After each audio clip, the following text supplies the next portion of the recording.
Okay, so come here real quick. Come closer, just a little bit closer. Come in, just not on me, not on me, but right over here. Check this out. This is a turbo street glide. I'm actually hand painting it with these hands right here. I'm going to patina the whole motor. We got a head start on it already, and we're going to get right at it. So we're going to be painting the heads today. I already got a little start on it. As you can see on the left side, these are rolling sand heads. Right there is where I still need to paint some. I know that there's a lot to do on this bike, especially when we're painting the motor. I got the tank off. Actually over here you can see Rolling Sand's logo right here. He was a pretty badass builder, and we like these parts. Let's get a zoom in on that. But we're going to make them look old. Just like you can see some of the other parts of the motor, the turbo, the exhaust, everything on it I've hand painted. You can see the different colors I've used from this darker rust to lighter rust, underneath everywhere.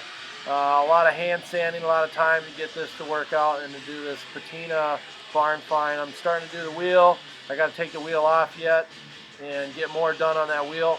But as you can see, it's coming along and looking badass. So here we go. I got some Scotch-Brite.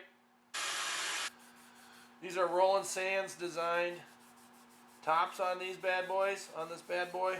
I was a racer, not as fast as him, but I was a club racer. Seen him race, and you know, maybe he sees this video and thinks, oh man, maybe I should hire this guy to do a whole bike in this hand-done style. Why not? Anyways, this bike's going to be headed to Indianapolis when it's done.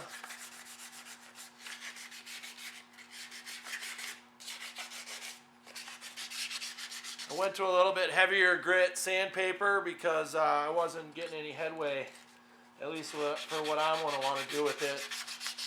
I'm going to use a engine paint to go right onto this head, but it's going to be applied with a brush.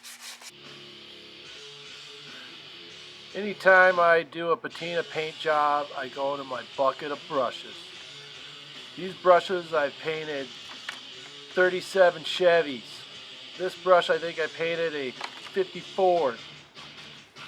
All these brushes have little textures in them. They're all beat up because I've been beating the crap out of them trying to make these paint jobs look badass. Yeah, a few of these sponge brushes are cheap. They kind of suck. Let's see what else we got here. I don't throw away a lot of these till they're completely toasted. That one I could probably throw away. This one, you know, for bigger jobs or doing some crazy stuff with a roof, I think I did on an S10. But I'm looking for these little brushes for this job. The motor, I got to get a little bit smaller brushes. I think that one will work. I'm going to save that one. Let's see. This one, maybe, well, let's see. I could maybe use the edges on this one. It is pretty toasted. But maybe I can use it, you know, to get around some of the harder areas of the motor and the casing. So, yeah, sure, okay. Boom. Let's see. This one, yeah, that one's pretty torched. Anything else I got down here? Some of these, let's see, this one right here. Yeah, that one actually, that wasn't too bad. That one actually I could use for a lot of the work. Alright, I'll zoom in on that. Whoa, it looks like a stogie from hell. Woo, we're going to make a motor look burnt. That's what we're doing. Alright, so there you go. Okay, so what I got is some flame-proof spray can paint. It's actually made by VHT. It's a very high temperature paint. This one actually I used on all of the exhaust in bits and areas, so I'm going to kind of pick up that same color and do it right on the heads on top. And I'm going to actually do what I do is prepare to fuck up a brush or screw up a brush, pardon my French. But all this right here, all you do is you shake up your can and you spray a little on there on the top, and then you can start dabbing it actually right on, as if we zoom in right here. Let's see. Yep, zoom in.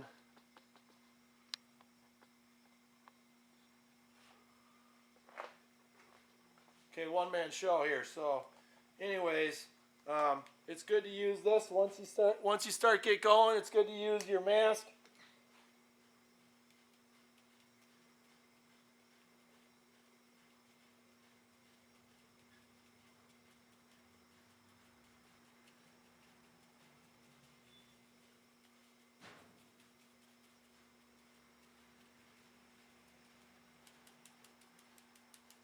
Spray a little bit more paint on your brush. Make sure you're keeping it away from the bike so you're not spraying any on excess or overspray.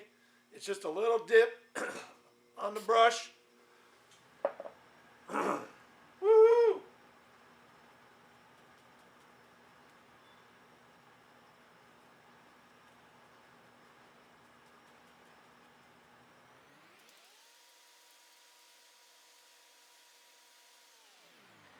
Okay, now I'll probably go back in with a little bit of black, blend it all in, kind of get a little bit more of these hues in there, some of that more darker rust color, but that's kind of the start of where I'm going with it.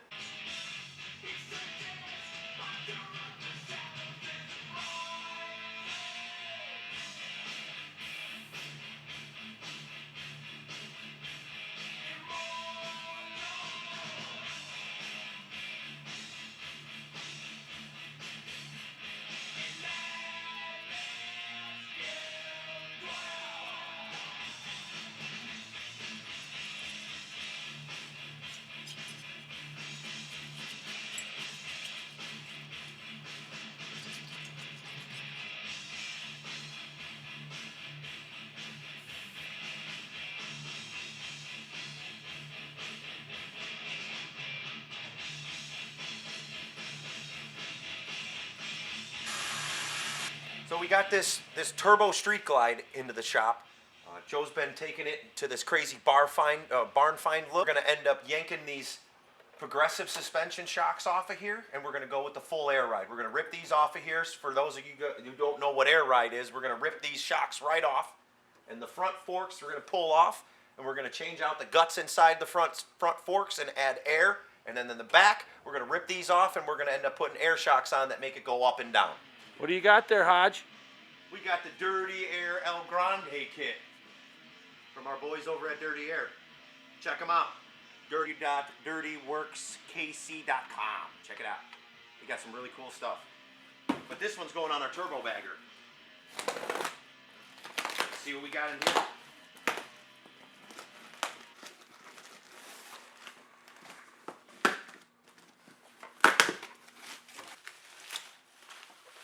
See what this is here. Oh, look at that. I'm going to say that's going to be our Fast Up kit. That's our Fast Up tank. Mounting instructions. But that's where I put it. That comes pre-wired. Did you see that? What do we got here? That's a clamp.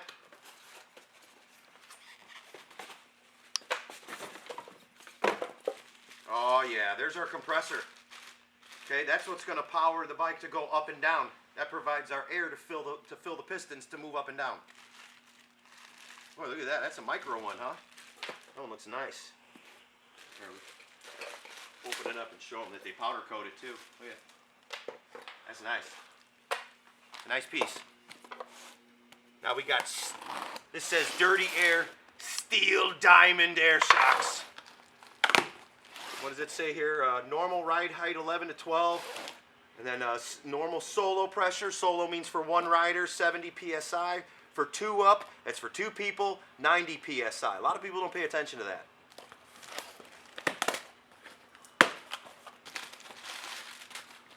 Let's check them out. These are going to be our rear shocks.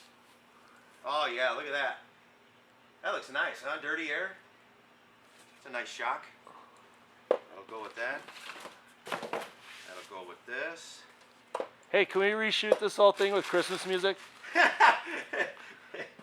I just thought of that. Would be awesome. Like a Bing Crosby in the background? Yeah. Christmas. Look at that. Just like the ones I Holy used to crap. know. Those got to be all our dampeners.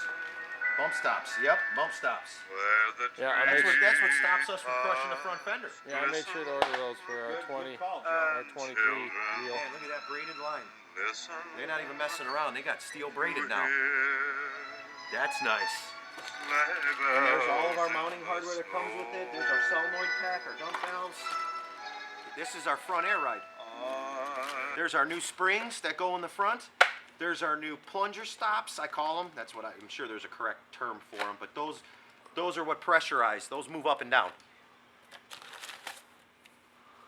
Comes with some cool stickers. Check it out. That's pretty cool.